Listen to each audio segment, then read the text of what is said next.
Well, impeachment is a numbers game. Tsaka dalawa yan eh. There's a House of Reps plus Senado. Ayaw mo ko sa Senado, baka hindi sila makapasa doon. You mean kasi mas mataas yung numbers ang allies ng Duterte sa Senate? Ang ibig ko sabihin, pagdating sa trial, ang mga senador, mga members ng court, impeachment court, baka may hirapan sila doon. Kasi walang grounds. Ano bang grounds nila?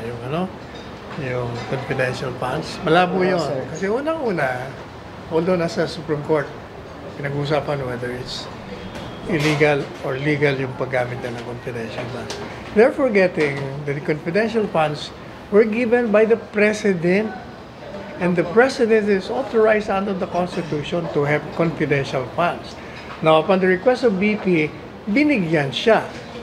Yung confidential funds na binigay sa kanya, gagamitin niyo for the purpose intended. Kaya, walang illegality ron. So, pagdating naman dun sa, kasi kini-question nila yung mga disbursements. Dahil meron daw notice of suspension, notice of disallowance, notice of charge. But all these are under investigation. So, premature lahat. So, how can you file a case on this ground na wala pang final determination? So, malabo ang impeachment. But they can always do that. Pero, sabi ko nga if they do that, nako, lalong mag-aalab ang simpatiya kay BP at mag-aalab ang galit ng tao sa kanila.